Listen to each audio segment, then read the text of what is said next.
Okay, the recording is in progress. The floor is over to you, Madam Louise. Thank you. Okay.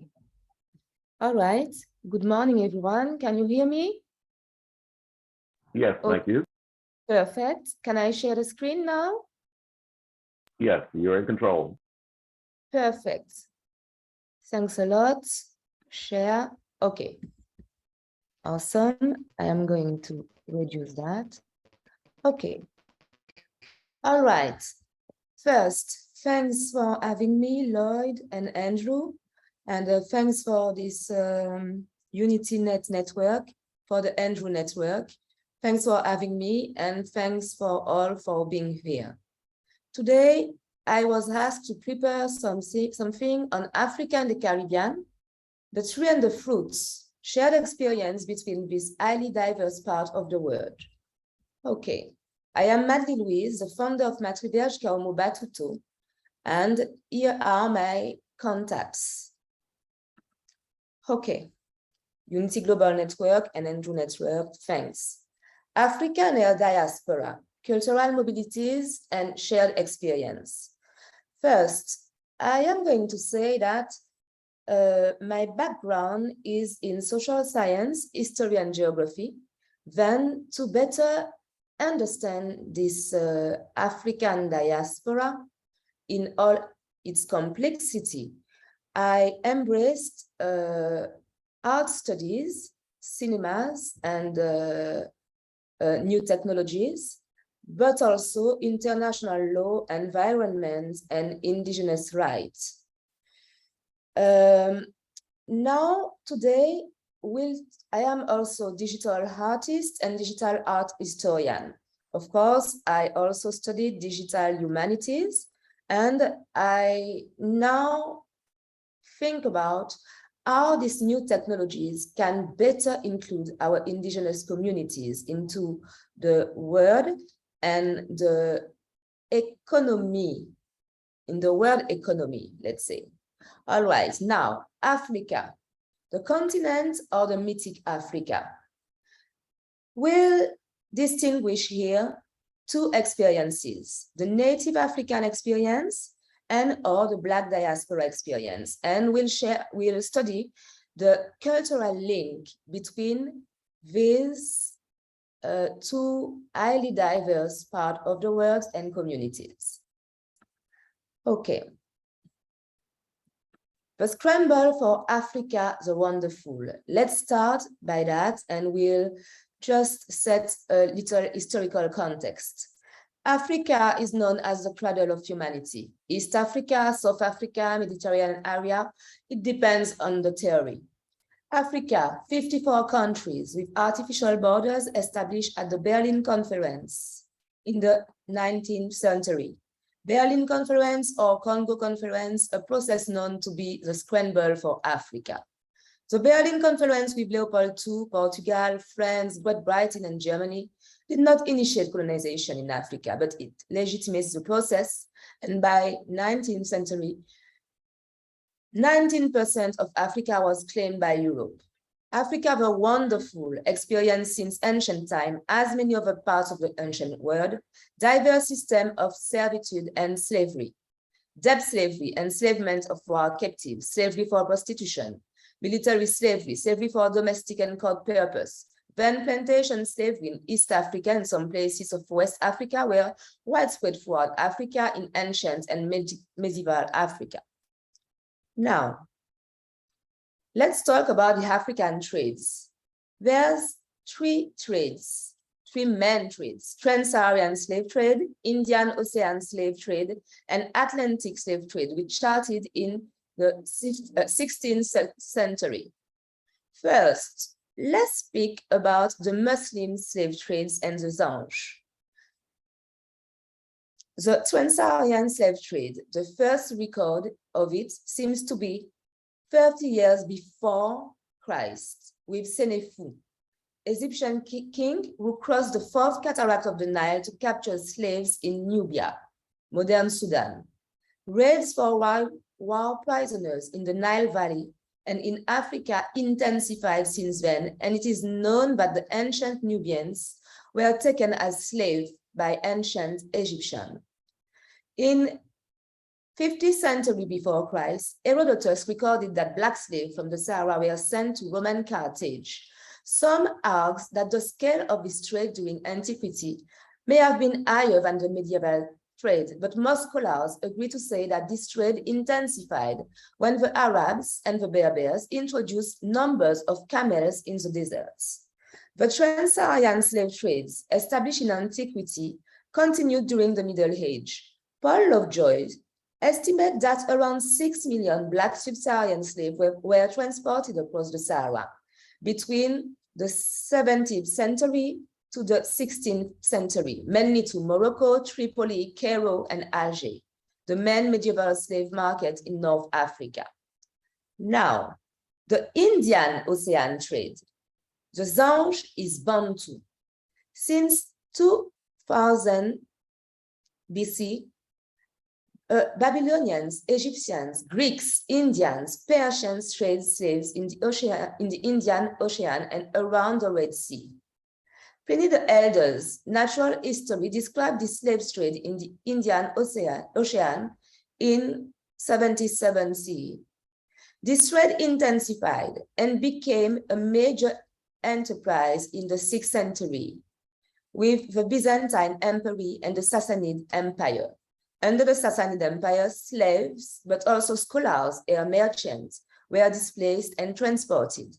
After the 1st century, the export of Black Africans from Tanzania, Mozambique, and other Bantu groups became systematic.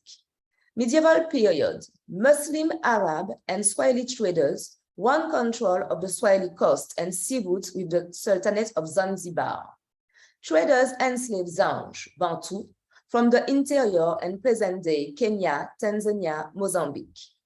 8 million as the total number of Zanj, meaning black, transported from the 7th century to 1920. The captives were sold throughout East Africa and the Middle East. The European period and the Estado da India, established in the 16th century by the Portuguese, the Dutch East India Company in the early 70s, then the French established colonies in Mauritius and Réunion to the Mascarenes Islands. Even when the British abolished the trade, slaves were still brought to the island to the French planters via a clandestine trade. In 1808, the trade was abolished by the British.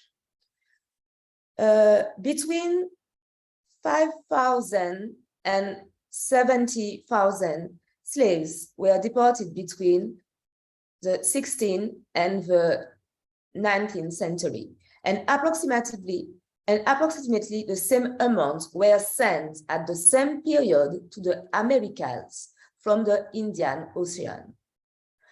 Then we also have 200,000 slaves sent in the 19th century to the European plantation in the Western Indian Ocean. First, now we have to remember that some of the slaves sent into the Americas were from the Indian Ocean, even if many of them were from the transatlantic slavery, the transatlantic trade. Now, let's talk about the scramble of the Caribbean. Paul Gilroy theorized about the Black Atlantic. This Black Atlantic was depicted as the birthplace of the African diaspora. In the acception of Gilroy, this African diaspora was born from the traumatism of deportation that started in these ships sailing on the Atlantic Ocean. These enslaved captives and their descendants, here in Gilroy's Black Atlantic, gives a proper definition of this African diaspora: enslaved, captives, and their descendants. Healers, scholars, scientists, artists, awakened beings, griots, Africa is once again dispossessed of her strength, her human capital, and riches.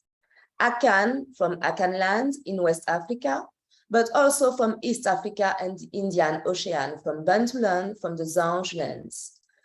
In Americas, North America, Brazil, South America, and closer to our purpose today, the Caribbean and its symbolic, cultural, ancestral, biological link with Africa.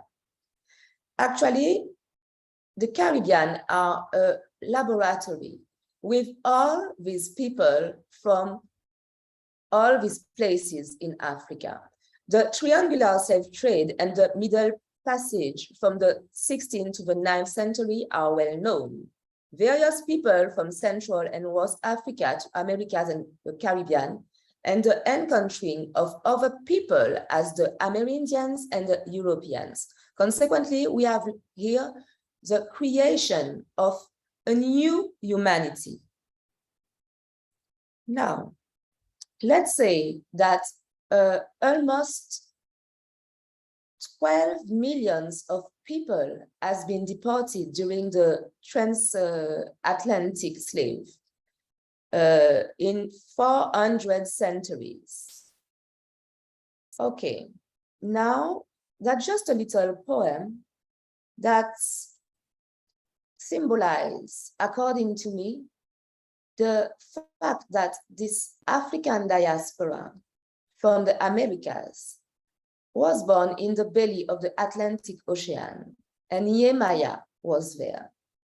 Okay, I was born in the belly of these trading ships, in the nurturing and suicidal shell of the Atlantic Ocean. The divine, the first and the highest ancestors, Yemaya, Mauliza, and a bunch of ancestors crossed lands and seas with me. I've never been alone. I've never been unloved. And they've always been there. They are in the wind, in the seas and the sun, in the vibration of the bush trees, in the rhythm of my songs and dances.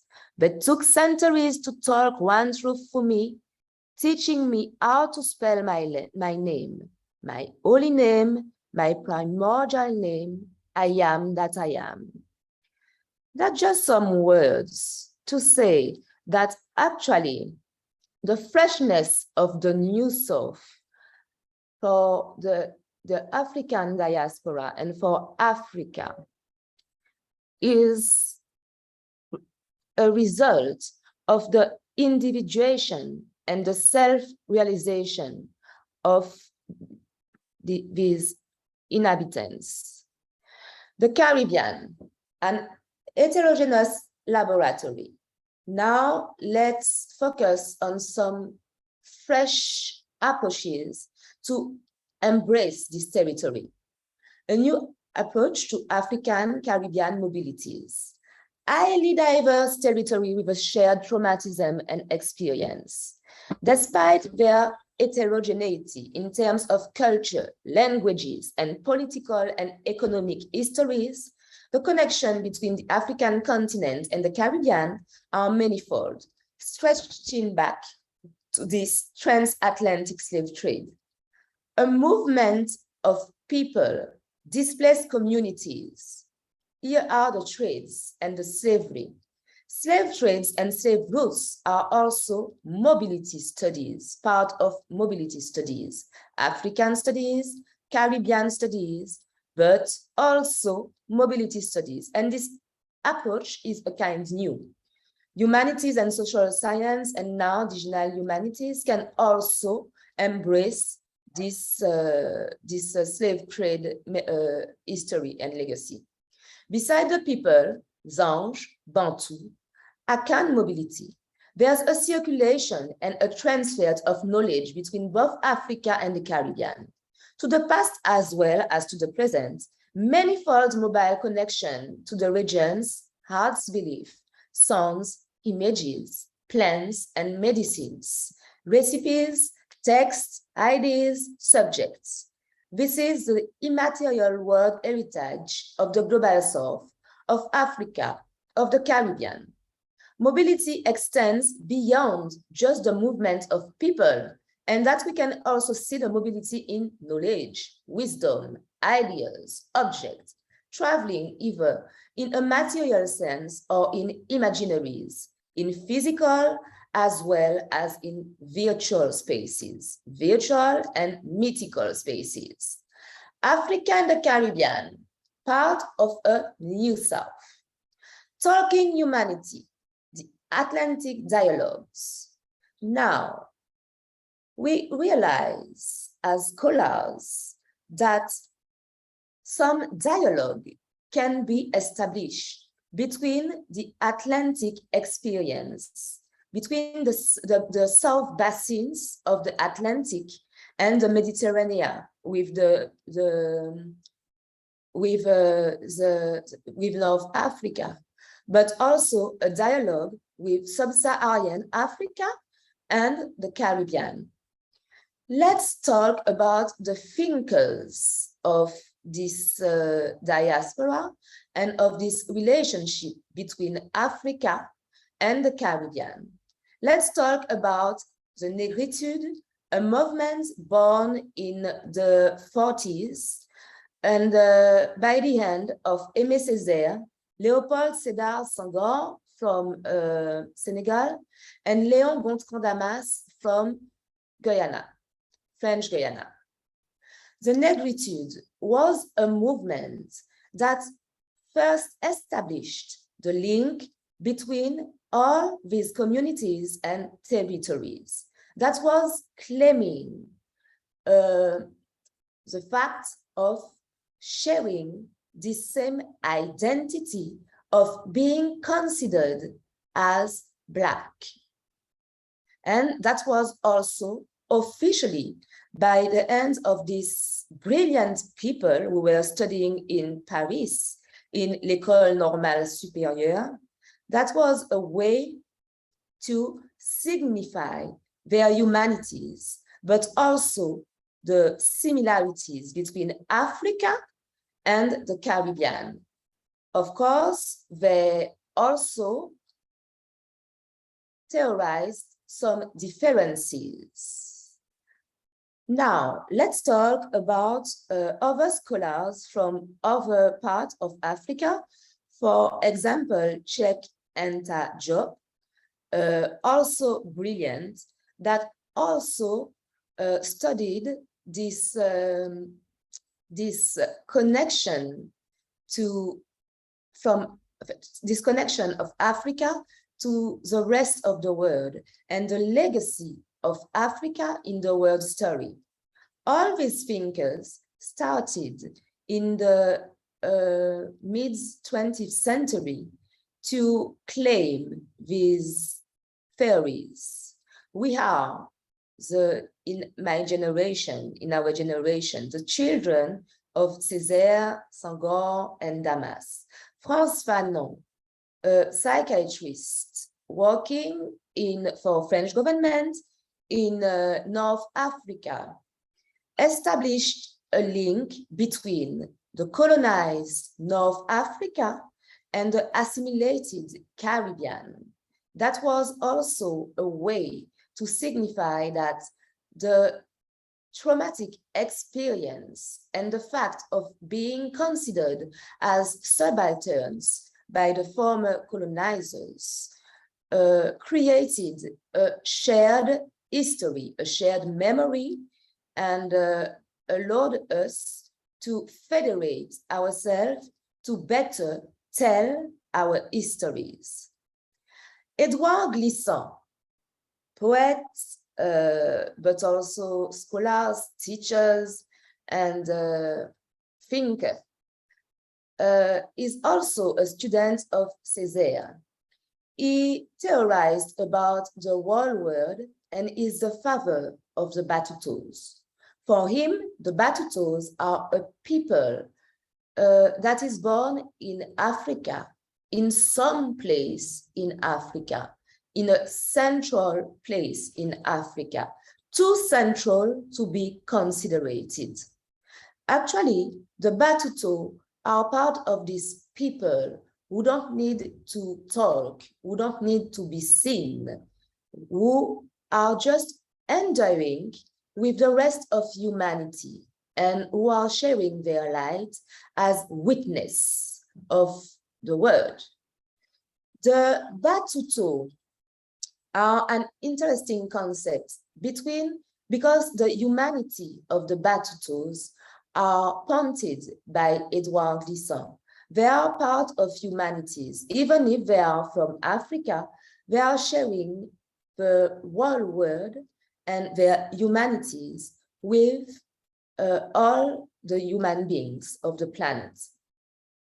The Batutos, Glissant is talking about Homo Batuto as a new humanity, a new mankind that can embody some values of equality, of love, of peace, of respect of environment, and a certain I amness that transcends all differences.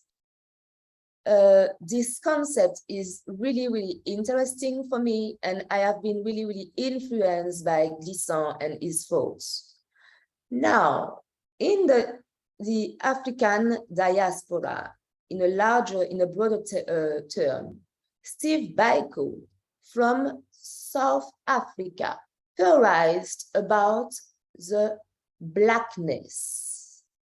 The blackness as a potential to express oneself as Africans, meaning non-European, non-Westerners, meaning the rest of the world, those who are not from the white supremacy of the world. And Steve Biko, who has been killed for his thoughts and his work and his free speech in South Africa, in the 50s, just a little before, theorized about this Black consciousness. And that's very important here to talk about Steve Biko, because in the youngest generation of the African diaspora, Biko is a reference, meaning that this concept of Black consciousness is inspiring for the youth and full of potential. In I Write What I Like, we can draw a parallel with Biko's efforts to be able to voice his situation, his way of perceiving his people and the Black issue. He lost his life for that. And that's important as indigenous and people from the African diaspora and communities to be able to express themselves, because expressing oneself is also expressing these ancestors and this connection with the earth. It's also writing its legacy in the world heritage. Now, let's talk about freshness. Freshness is an interesting concept to embrace the reality of this African-Caribbean link, but also the realities of these communities that have in common the fact of being considered as Black. You'll notice that this formulation, being considered as Black, is from Pape Ndiaye, who is actually the French Minister of Education. A new South that defines its own narratives, mental maps, and imaginaries around the South Atlantic Basin. cooperation and networking between a new generation of change and decision makers from the government, business, and civil society sectors. New technologies, DeFi revolution, crypto revolution, education, virtual realities, artificial intelligence are catalysts for recreating magnificent global South and wonderful Africa. Of course, I said it, we are children of Césaire, Glissant, Baiko, and others. Children of Yemaya, Mauliza, the Shulamite, the Queen of Sheba, the Black Madonna also. And we are creating a new creation. We'll discuss about Afrofuturism and African futurism to show and to depict these new trends that energize the African diaspora. Let's talk about El Afro Renacimiento with the example of Harmonia Rosales.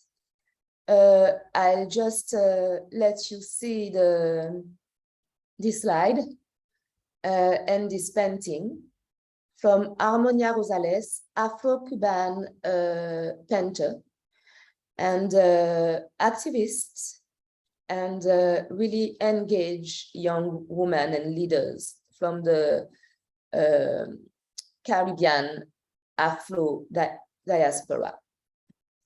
Okay, now here is a painting from Harmonia Rosales, The Birth of Eve. You can see on this painting that Eve is a Black woman holding a holy child, and that the themes of the Renaissance are here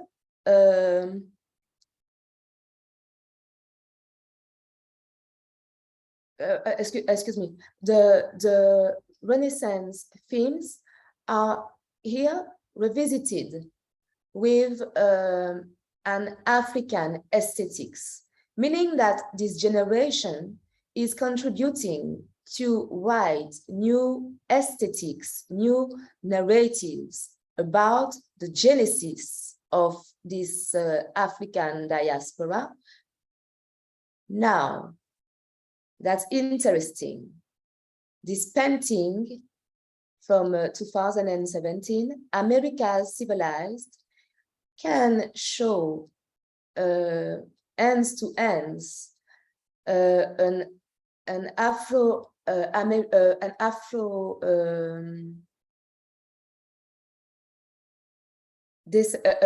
African woman with a Native American woman.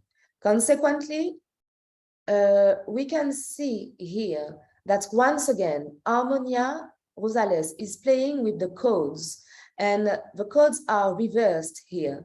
The civilized people became actually those who were considered as savage by the Western world and the Europeans. That's also interesting to see that while she rewrites the history in this Renacimiento movement, Harmonia Rosales is actually, she includes the Indian Americans, Amerindians, the natives. And that's quite interesting because in Caribbean, we are also descendants from these native Indians who are from South America, who are linked to the Mayas and all these civilization, this ancient civilization. They are from the Arawak language legacy. And for example, in my family, we did some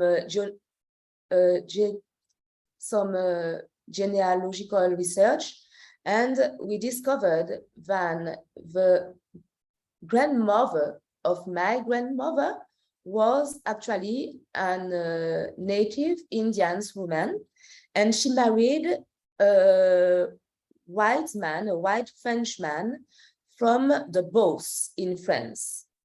Consequently, our personal and collective history in Caribbean are also linked to the Native Americans, as well as to our West African heritage. Here, La Creación de Dios, still by Harmonia Rosales, we can see that the Renaissance famous painting here, that is in the Sixtine Chapel, is once again revisited, and this creation of the word is also feminized, actually. Harmonia Rosales often works with this idea that God was actually a goddess, and a Black goddess that created humanity and the world. And that's also beautiful to embrace this perception, because the feminine energy is this creative energy, this innovative energy, and this nurturing energy that can now elevate this the consciousness, the word consciousness. And that's amazing to see how she drew a parallel with the genesis of the African diasporas, the native African people, but also those linked with the transatlantic slaves and the Americas experience. Now, Yemaya, this painting is amazing, representing the mother of the Orishas, Yemaya, as an androgynous being, and playing with the codes to show that actually Yemaya was this Black goddess that accompanied the slaves during the slave trade. We can see now that we have the fish symbol, which is also a symbol of the Christ, meaning that a parallel is here drawn between the verb and this Black goddess that created humanity, and that continue to help and to protect the enslaved people and their descent. Of course, the Catholic Church and the Muslim, everybody erased this part of history, but this part of history is part of our cellular memories, and we can remember it and also re-establish new narrative that give the Orishas and African spiritualities their central place and role. Portrait of Oshun, beautiful painting with so much light in the eyes of Oshun and vivid color. Here we have the virtuous woman, virtuous as the Vitruve woman, and once again the Renaissance code are made modern and used in an African aesthetics.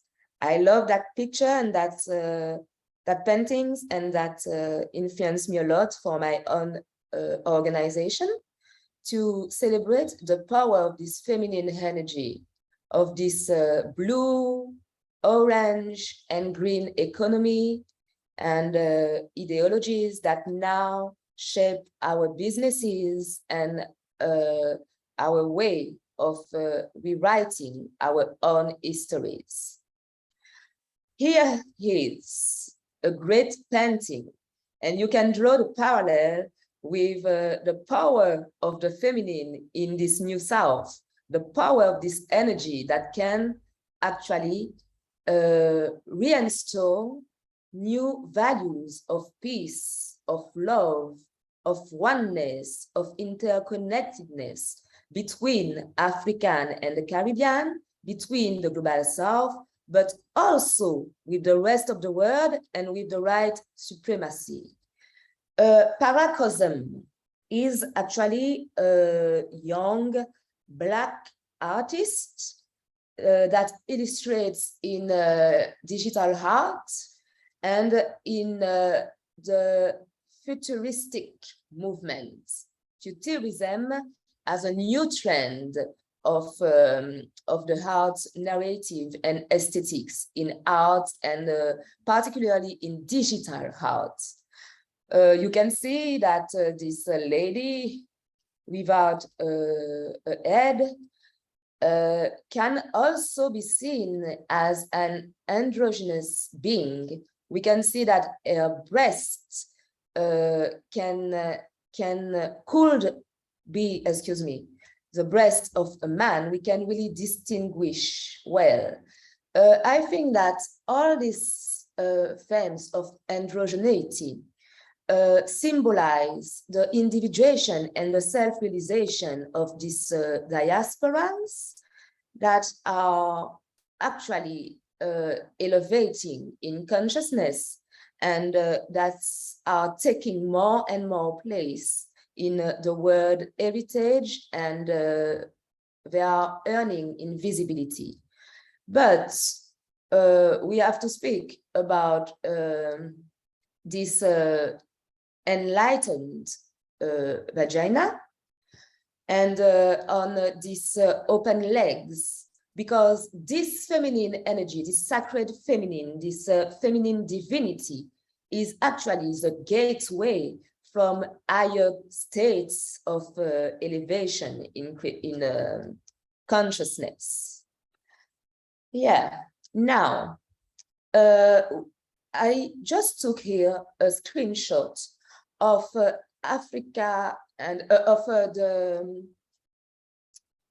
on Google. I just typed Afrofuturism art, and you can see a panel of these artworks, vivid colors, sci-fi themes, cosmic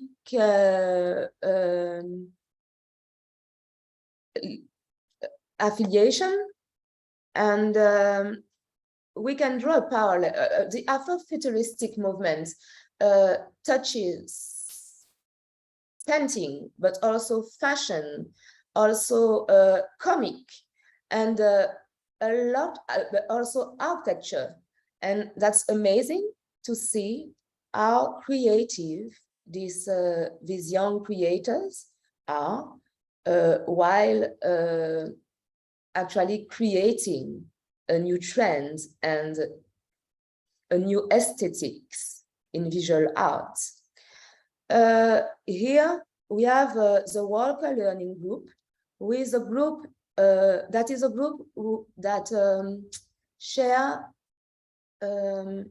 educational tool to better understand the African diasporan experiences.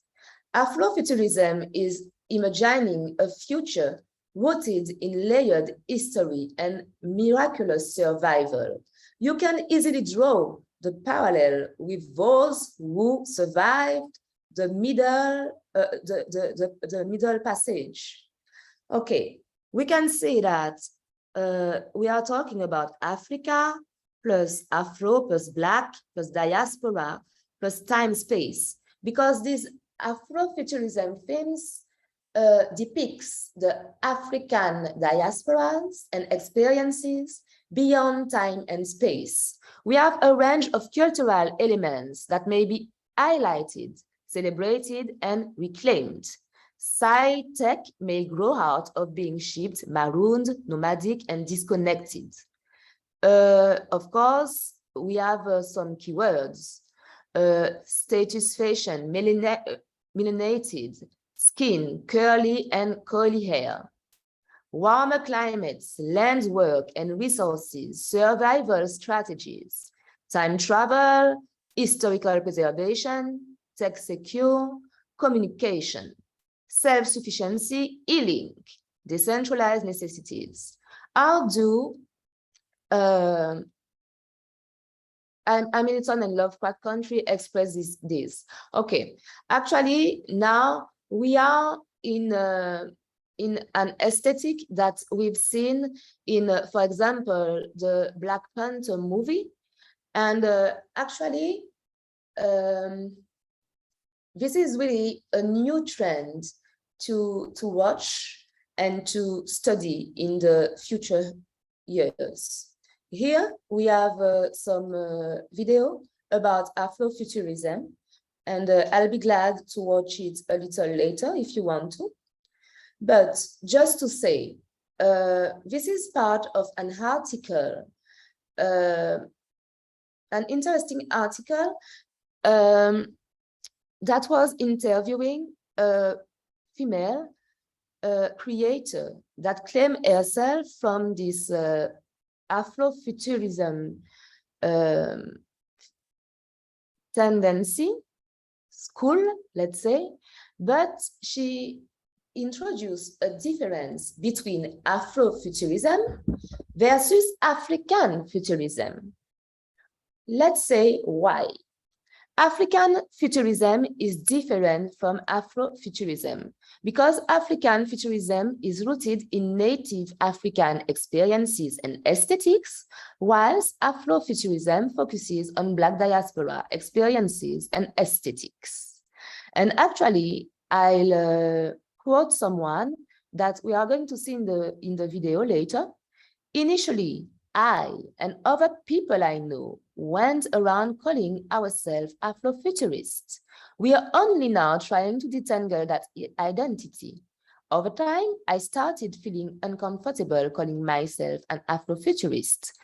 There have been criticisms about Afrofuturism and how it was coined by a white man. Even though Africans have been producing speculative content for years, it's like we waited for a white man to just name it. Speaking with my friend, spoken word performer Philippe Cabot-Copsel recently, we noticed that the prefix Afro is a label used all the time to describe anything done by Black people. Why can't we define things ourselves? In short, and this Black creator I was talking about, Mashieleti Mwebe, a futurist creator, in her own right, suggests that a distinction can be, or at the least, ought to be made between African futurist works by African with a strong native African influence and those originating in the Black diaspora, which she considers Afrofuturistic. That's interesting to see the distinction. And let's say that beyond this, the separation and the difference, we can actually focus on the fact that Black futurism can be used as a tool to expand on both the native African and Black diaspora experience, and can be used to strengthen co-creation and collaboration between two distinct parts of the world, both representing now a major issue in the world economy and geopolitics. I'll talk about Itasha El-Womak, who is one of the main references in the Afrofuturism research for now. She said, the main difference between African futurism and Afrofuturism perhaps derives from the fact that Afrofuturism is an exercise in addressing Black diaspora alienation and cultural assimilation. Assimilation, a link has to be made with Césaire, Black diaspora alienation and cultural assimilation. This link is also to be made with Fanon. In the cultural phenomenon and science fiction experienced by Blacks in the Western diaspora, expressed by Itasha El-Womak in Afrofuturism, the world of Black sci-fi and fantasy culture, all a result of the obvious absence of people of color in the fictitious past future, that seeds were planted in the imagination of countries, Black kids who yearn to see themselves in warp speed spaceships too. Okay, consequently, this Afrofuturism movement was born in reaction to the absence of Black people and of Black narratives in the main media, actually, and fiction creation. Now, let's say that actually El Renacimiento, Afrofuturism, African futurism is not the only new trends of the New South, giving a central and crucial role to Africa and to the Caribbean, but also to all the communities of the Global South. And meaningful narrative for the New South. Okay, now I'll talk about some institutions and some scholars who are working following the steps of Césaire, Fanon, Glissant, Dubois, but also Bajko, the great Czech Antajop, but also Théophile Obenga, and all these leaders that has been a kind marginalized and excluded by the white science and academic spheres, even if they are brilliant and their research and theses are life-changing and how can I say, rigorously accurate and scientific. Now, there's this think tank in Morocco, the Policy Center for the New South, that is actually working on writing new narration around the Mediterranean Sea and the Atlantic Ocean, particularly the South Basin of the Atlantic Ocean.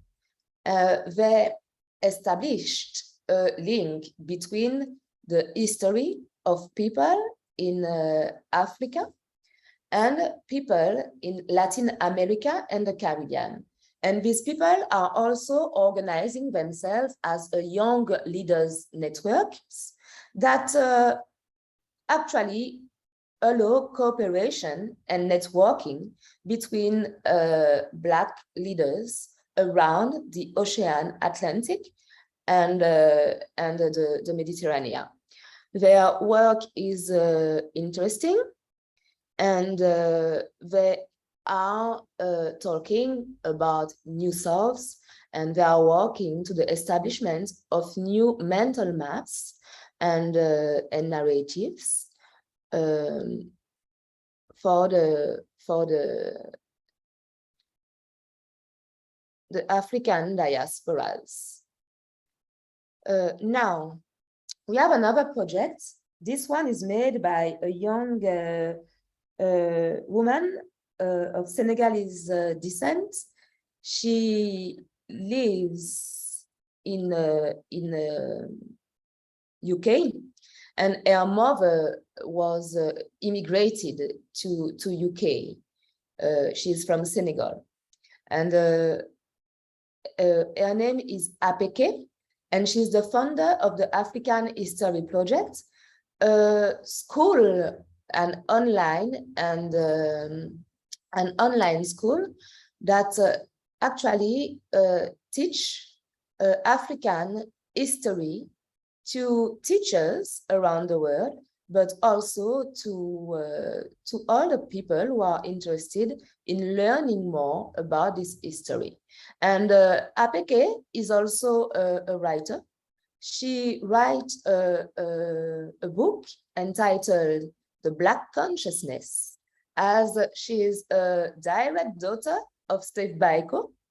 And she's also a poet and a writer who research as an historian the legends and the old narratives in the whole African encyclopedias, and she rewrite them in a great way, and by this way she make again the memory and the vibrancy of ancestors alive. And AHIABGA and I are both revisiting this myth, this legend, this ancestral knowledge, and that's really influenced our creation, our own writings, and way of perceiving ourselves and way of recreating our histories through the inspiration of the ancestors in our cellular memories. That's it. Of course, you can find all this stuff online. Okay, here is another video that's in French. I just wanted to show you the work of Dibombari Mbok. Dibombari Mbok is an African people who lives, I think, in between Canada, Europe, and Africa. And this man is the legitimate son of Chekanta Job and Teofilo Benga.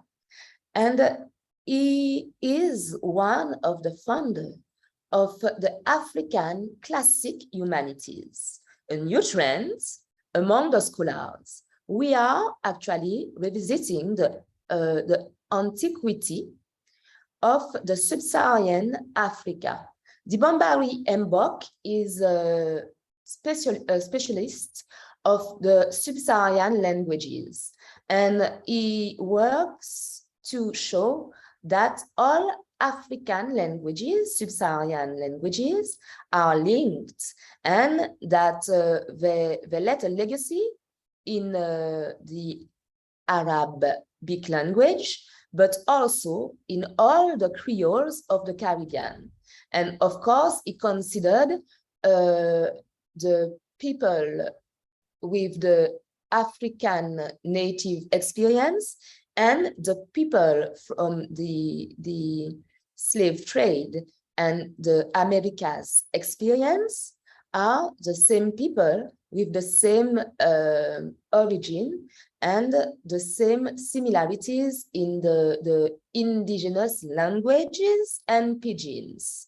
And to draw a parallel with the world history and revisit this world history written by the Roman and the Greek, he revisited, he studied again the hieroglyph of Champollion with the sub-Saharan languages. That's really interesting, because he also have esoterical and an esoterical side, and he also speaks about symbolism, African symbolism, and he draws a parallel with all, between all that. He showed us that when Alexander the Great arrived in Egypt, he actually took all this knowledge and he attributed all these sciences to the Greek area and to the Greek as a Greek legacy. And the work of Teofilo Benga, Chekanta Job, and now Dibombari and Job, Mbok and AHIABGA, and all these new scholars, is to show that actually there's a link between sub-Saharan Africa and ancient Egypt, and that ancient Egypt is a kind of microcosm of all the knowledge and the wisdoms that we had in ancestral and in the antiquity in Africa. That's really great. Here is talking about the Virgin and the Child. You can see the same themes that Harmonia Rosales is painting. The sacrality of the Black woman. Here we have Isis or Hathor, that depends on the interpretation. And we can say that it's Osiris or Horus, as the Black woman is the one that elevates the Ka as the life force of the men to allow them to be, to embody a Christic vibration. Okay, we can draw a parallel with the Black Madonna. And for example, Mary Magdalene in the Christian tradition, in the esoteric Christian tradition, as we can say that in art history, for the most audacious scholars, that Mary Magdalene is the number 0 as the potential in the sense of this Black potential. Black here is not a color, but the full potential of mankind. And the Black woman, the Black energy, the Blackness is actually this life force that allow us to say today, or to consider, that Mary Magdalene, the Black Madonna, is the gospel, when the Christ, Osiris, Horus are actually the verb and the Christ embodied. Okay, that can be really interesting to study this and to revisit the symbols of femininity in the Bible and in the men histories. Okay, here African and Caribbean immaterial world heritage give back to César what belongs to César. And there we are talking about the African classic humanities of the Bombari Mbok. And I explain again how he revisit the hieroglyphs as perceived by Champollion using the sub-Saharan languages to depict the common origin of all the sub-Saharan languages and the Nubian and sub-Saharan knowledges and wisdom inherited when Alexander the Great arrived in Egypt and depicted the African light as Greek and Roman. And of course, all that stuff we are doing right now are an opportunity to visit again ancestral knowledge and African symbolism.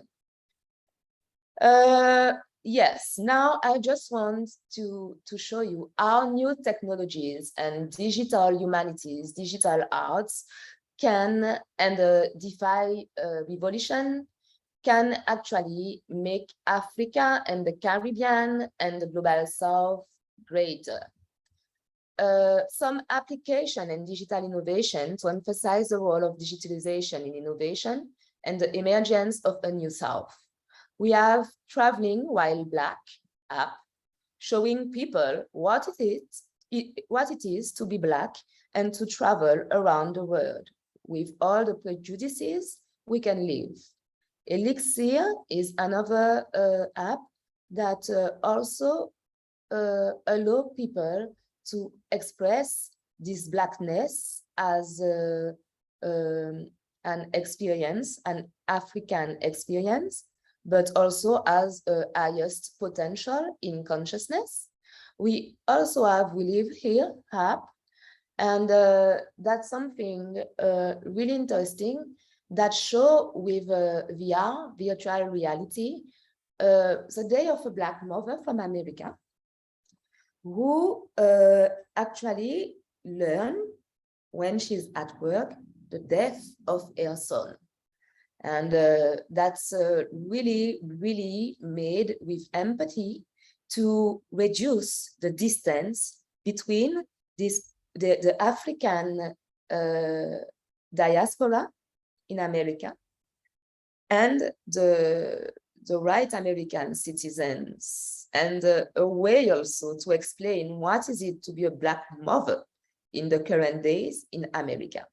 We also have in Ghana the Pan-African Museum, and this museum is for now a virtual museum, but they planned to build a museum in person, That's important and interesting to see that plants are also considered as artworks and artifacts of this museum, and a garden is virtually and physically established. You can visit it online, and this museum, beyond the black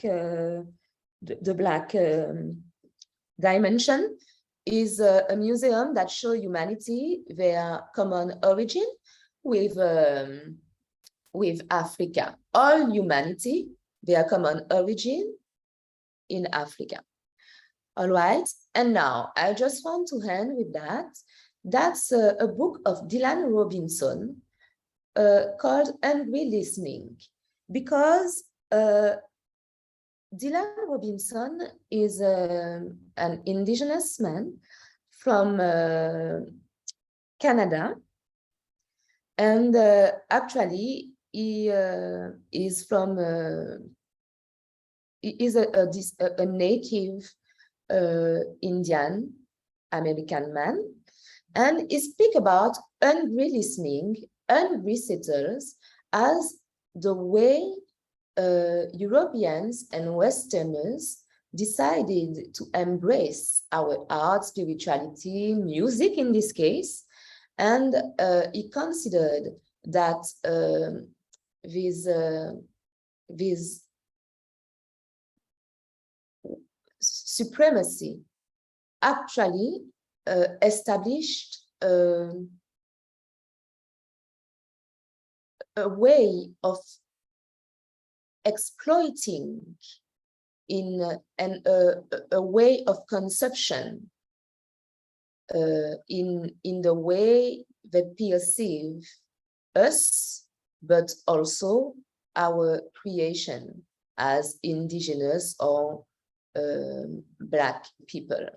And I think that that's interesting to show that there's other way to embrace our culture, and that to understand fully our arts, but also who we are, our arts, music, has to be considered with all its blackness as human potential to make alive again a knowledge that we inherited by ancestors. All right, that was my last slide. I want to thank you all for your attention, and I am now open to receive your question and to revisit some slide if you want. Well, thank you so much. Briefly, let me end this part of the recording so we can then proceed with question and answers.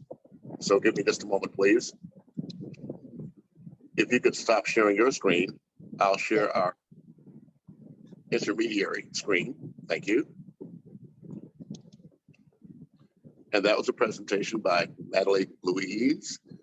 This is the September 8th edition of the Global Unity Network. I'm going to end the recording now, and then we'll begin question and answers. Thank you.